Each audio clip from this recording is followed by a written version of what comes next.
Happy Friday, sisters. Welcome back to Come Sis with me, the podcast, a movement fueled by the heart of women with a desire to experience genuine community that uplifts, empowers, and strengthens one another on one common ground. Yep, sisterhood. I'm your host, Mia, and I realized that I could write like these eloquent speeches that persuade you to come into the goodness that is sisterhood, only to have someone that has even more eloquence and influence talk you right out of it.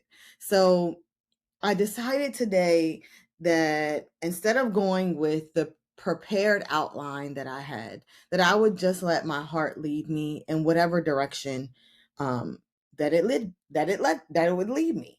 And so today I am before you really thinking about this message that I heard in church a week before last.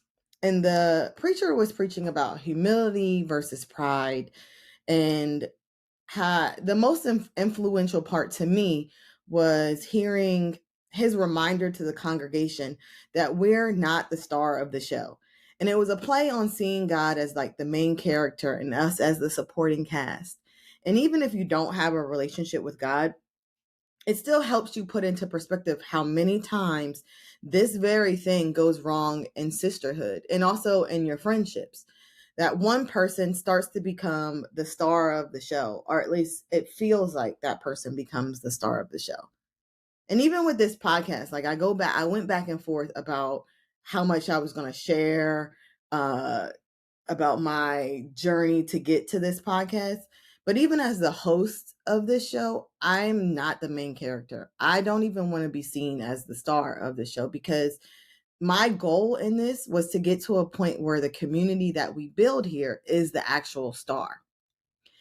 But the reason why I bring all of this up to you is it led me to thinking about how self-sabotage is a real thing in sisterhood. It's a real thing in relationships, period. But it's really big in sisterhood. And the reason why I say that is because sabotage in any relationship is when you have these unconscious or even conscious thoughts about how and find ways on how to get out of a relationship or sometimes not even get into a relationship. Your behaviors, your thoughts, all of those things play together so that you sabotage a relationship either during or while it's just beginning, or even to the point where it doesn't begin at all. And it's really based on, it could be based on a multitude of things. It could be based on a fear of being intimate, a fear of abandonment, a fear of being rejected, trauma, trust issues, poor self-esteem, unrealistic expectations. I mean, there's a lot of things that go into self-sabotaging behavior. And I'm only saying this from this level of authority because, hello, people, I am a woman and I've been in relationships with other women, and I am in this community of sisterhood, and I'm talking about Come Sis with me. Like, I'm not immune to the things that I'm talking about. So I have kind of a front row seat on this. So I figure I just share my heart on this.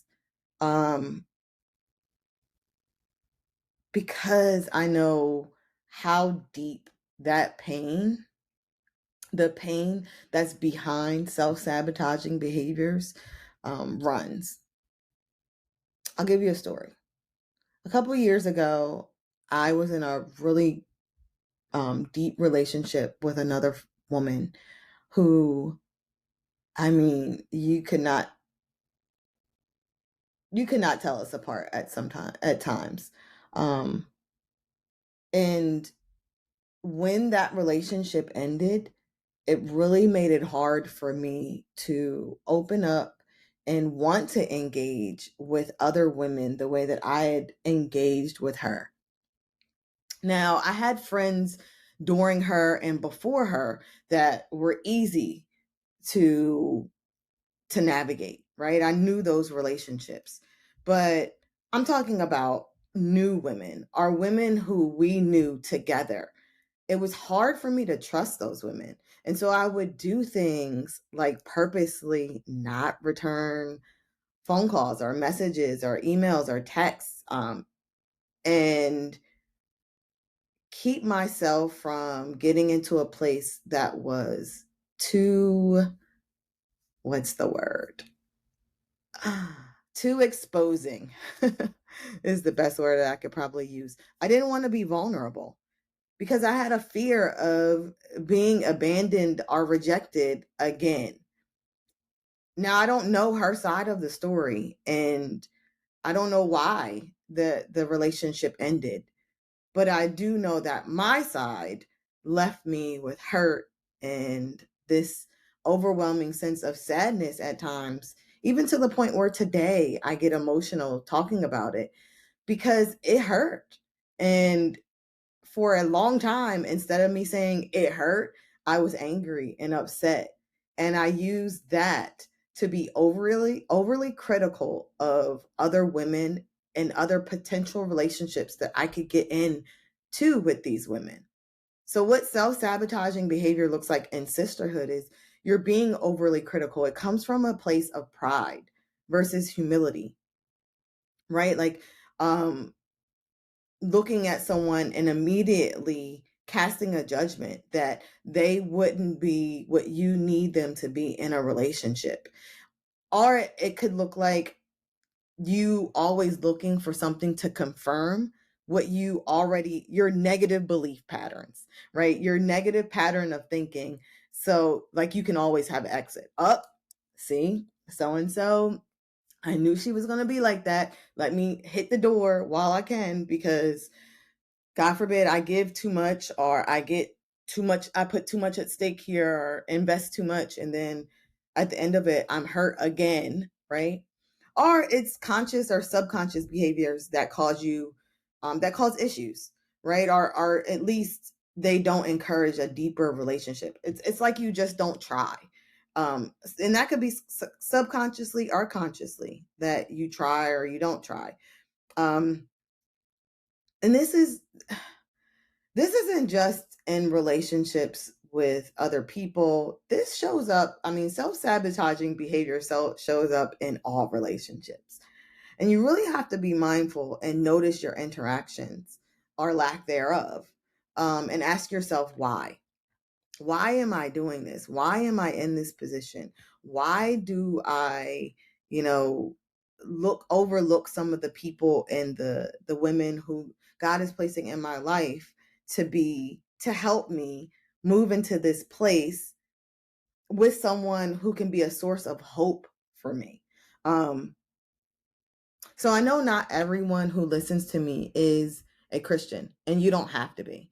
But the Bible is just a really good book to read, even if you're not religious or you're not looking for a relationship with God, because I mean, it's entertaining for some of us.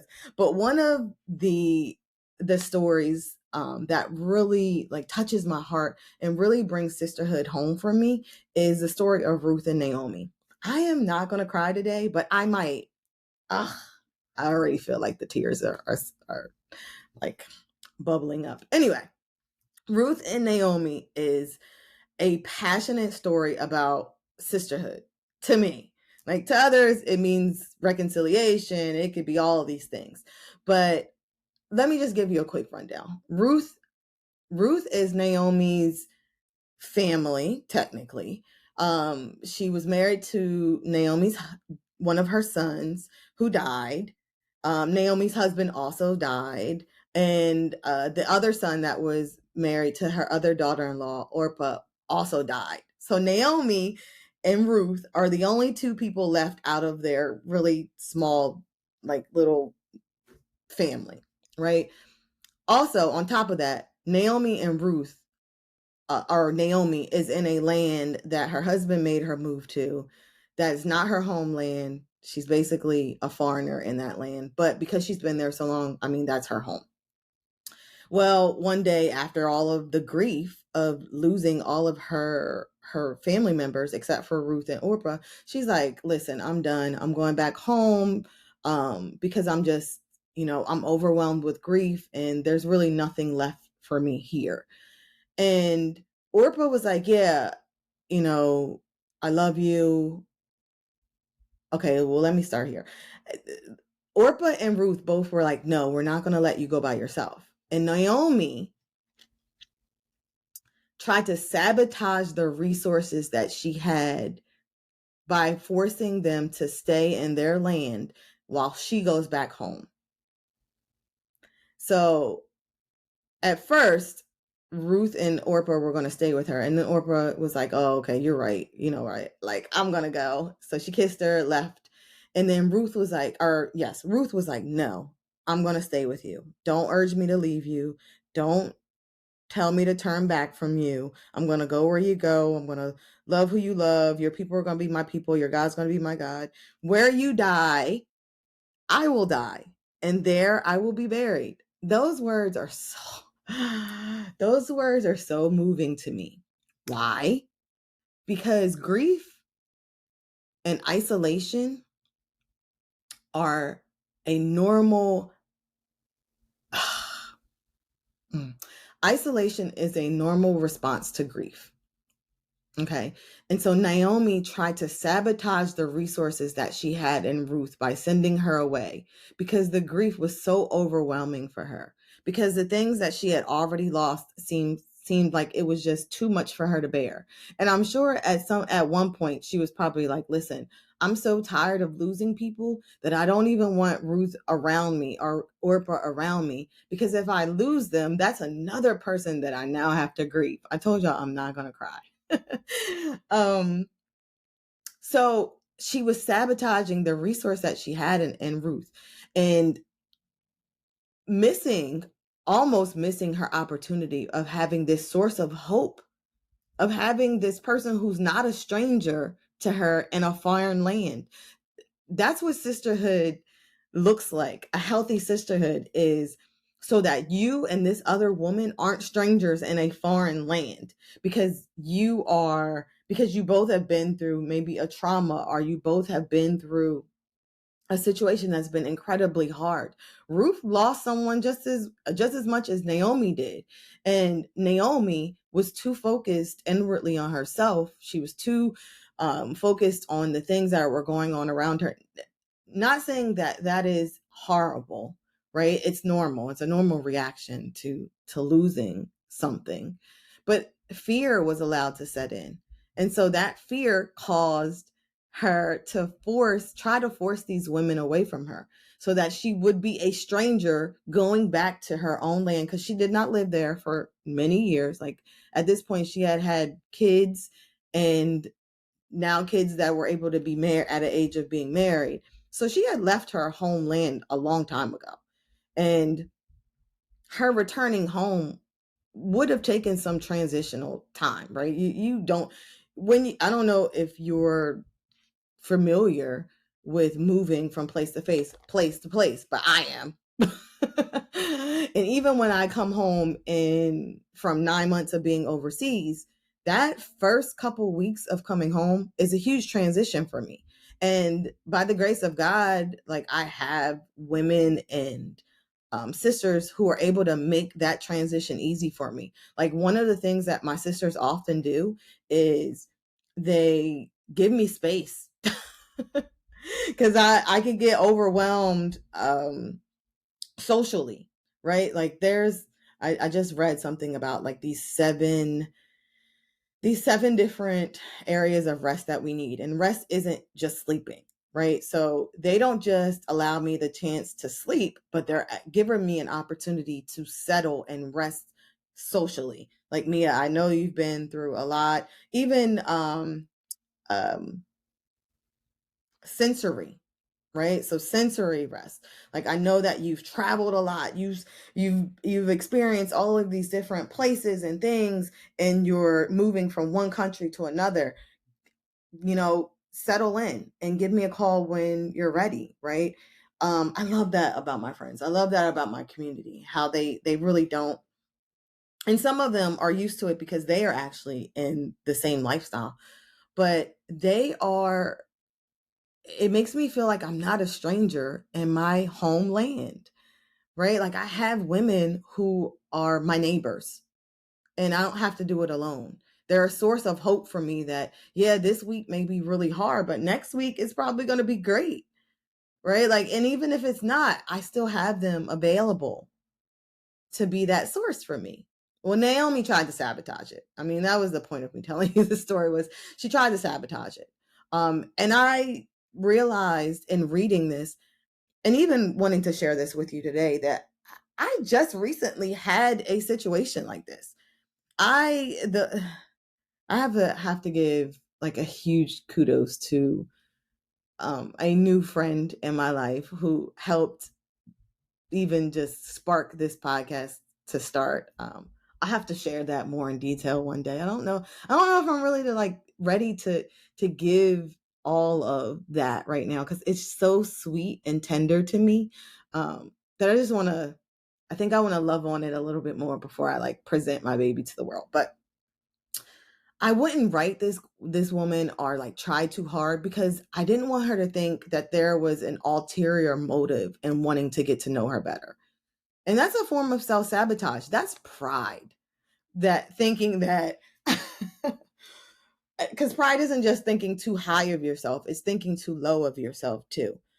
So it was pride thinking like I was too low to be wanted or even accepted as this girl's first sister, right? And then potentially friend, right? It's a form of self-sabotage because she has this huge following.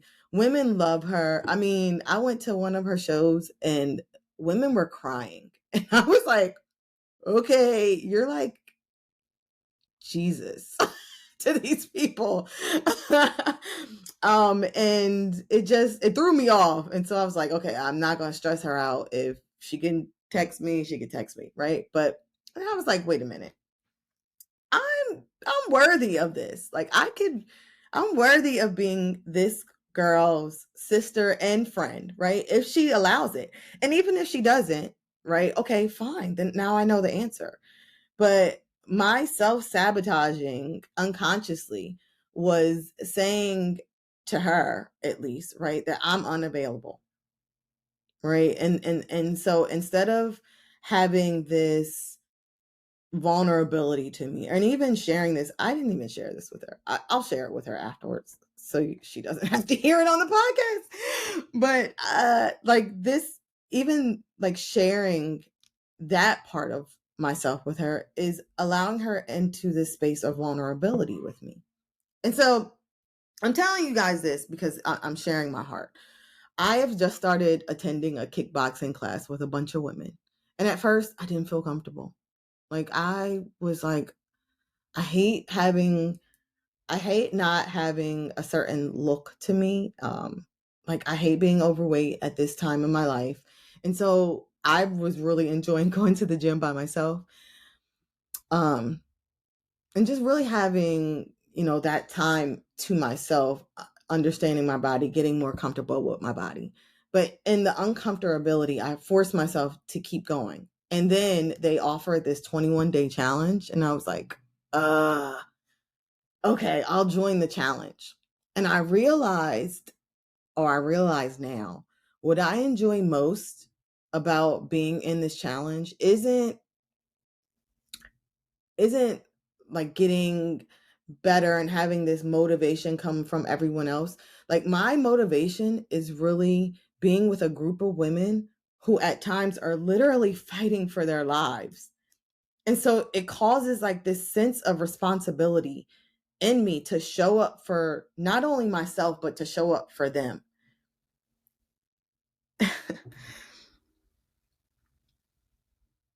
And sometimes what we do is we sabotage ourselves. We sabotage the ability to show up and be that source of hope for other women because we don't feel comfortable in the moment, or because we have been hurt in the past, right? Okay, well, I said I wasn't going to cry, but I guess that was a lie. Okay, I've read so many like things about how to have a successful podcast. Crying was not on them. So I don't know. I'm definitely not going to delete this though, because I just took way too much time recording it. So you're just going to get this piece of me. Preferably you love it. But I had to ask myself, I had to have this mirror session, and ask myself, why am I uncomfortable? What are some of the habitual responses that I have towards being in a group of women that could cause this? Like, what is triggering this? Why am I acting like this? And we all have these blind spots. And sometimes it's best to ask someone else to help you with this and help you identify an area that you often overlook.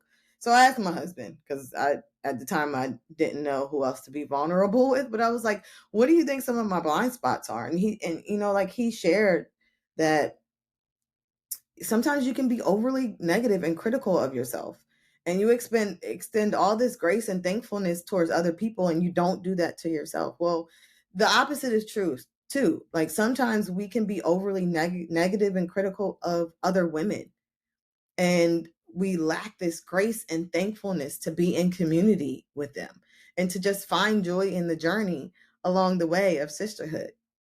One of the things that I hear often is that women have an issue with other women. And the resolution isn't to stop having relationships with all women, right? It's figuring out why you have the issue in the first place. What's the underlying issue, so that can be addressed, so that you don't live life with this secular negative response to relationships with women by just not having them, right? I recognize through like pushing this 21-day challenge and seeing like how motivating it was to show up for other women who are fighting for their lives, right? How one of my underlying traits that I really love about myself is that I go hard for other people. Sometimes harder for them than I go for myself. Like, I'm really good at completing projects and tasks for other people, but doing something for myself sometimes is a challenge. And guess what? Sisterhood helped me uncover that. Like, I work better when my why is for others. And that doesn't mean, like, that's not a negative thing. It can be if you don't recognize it, right? If it becomes a blind spot. But when I did this mirror session, and that's not even a real term, but mirror, like you look in the mirror, so you're asking yourself questions. Think of it that way. Like, when I did that mirror session, I realized, like, girl, you need to be just as graceful and thankful of the time that you have with yourself, so that you can be strengthened in that way and be even stronger, even be a deeper source of hope for, or a stronger sense of hope for the women who you come alongside as their sister, right? I don't know where I was going with that, but so yeah, a mirror session. Some of the ways that you can recognize self-sabotaging behaviors is if you do have this overly critical response to someone else or to yourself in a situation, right? So think of the example that I gave you with kickboxing. I was overly critical of what I look like. And these women are not even looking at me. They could care less. They're coming in there huffing and puffing just like I am, dreading Stacy, who's one of the she's one of the kickboxing instructors. And I mean, she killed us on Monday. And I came back Tuesday and she was there unexpectedly. And I was just like, but right, like the same thought that I had when I first came in there was, oh no, Stacy is the instructor. These women were not caring about what I had on, what I look like, my little poochie pouch in the front. Like, they could care less, right? They're thinking the same thing I'm thinking. Why is Stacy here on Tuesday when it's supposed to be someone else's class? That when you're overly critical, you are discounting the ability to find joy or to have joy in this journey. Self-sabotaging behaviors, judging others, right? Little Judge Judy over there, right? That you just have this opinion about everything and everybody, and your perspective is right. That's self-sabotaging. You don't even get the opportunity to learn or grow because you're not willing to hear what someone else has to offer. Self-sabotaging behavior, not recognizing that it is you versus someone else, right? It's always them. It's them.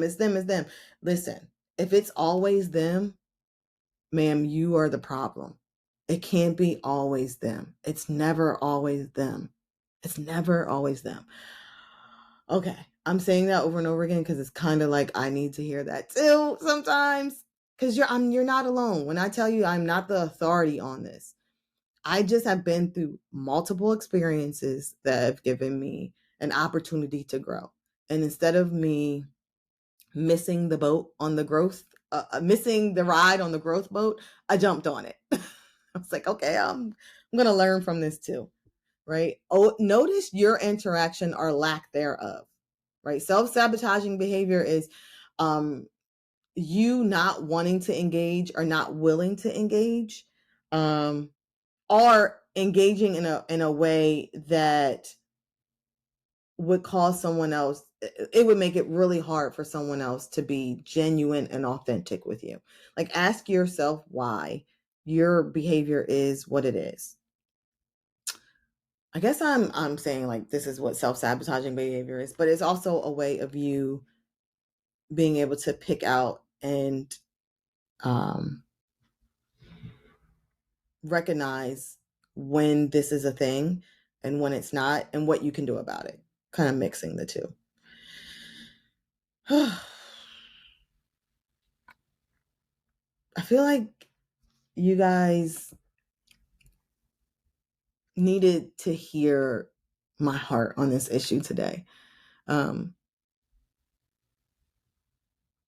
Because it's so easy to get stuck in this cycle.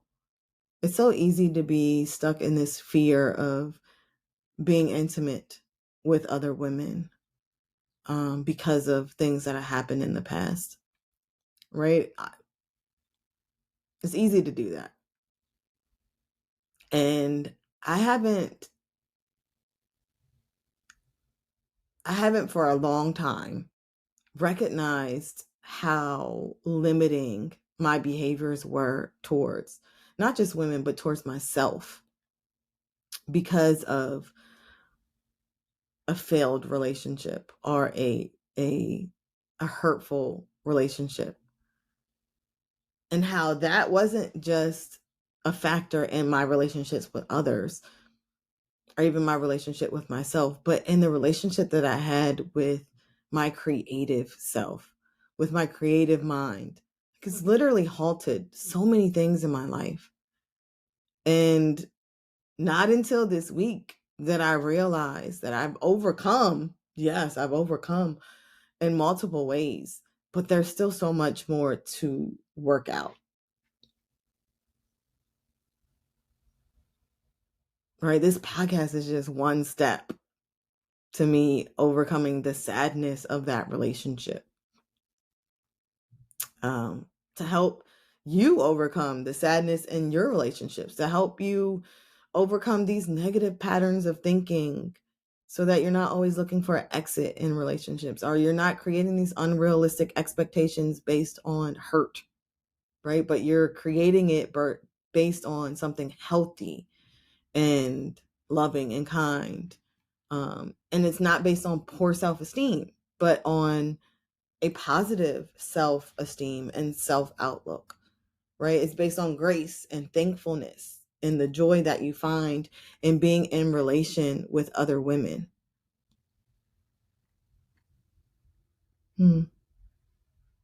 Yeah. So I pray that touched you today, your heart, your mind, your soul. I pray that you recognize like how powerful we are as women, and not just women in certain positions and roles, but just women, period. Let me read you this quote. I read it years ago, but I love it. And there's a curse word in it, but I'm not going to say it. The quote's by William Golding. And he says, I think women are foolish to pretend they are equal to men. They are far superior and always have been. Whatever you give a woman, she will make greater. You give her sperm, she makes a baby. You give her a house, she turns it into a home. You give her groceries, she makes a meal. You smile at her, she gives you a heart. She multiplies and enlarges whatever is given to her. So if you give her any crap, be ready to receive a ton of SHIT. I love that quote. Not because like it puts us, superior to men, because I don't believe that. But it reminds us that we as women have this ability to multiply anything that we have been given. And sometimes we can multiply in a negative way. And being reminded of the power that we have prayerfully helps us make positive and healthy and loving decisions, so that our creativity, our ability to create and multiply is one in a positive way. That when we give birth to something, we're birthing life versus death. And when you self-sabotage in sisterhood, you're birthing death.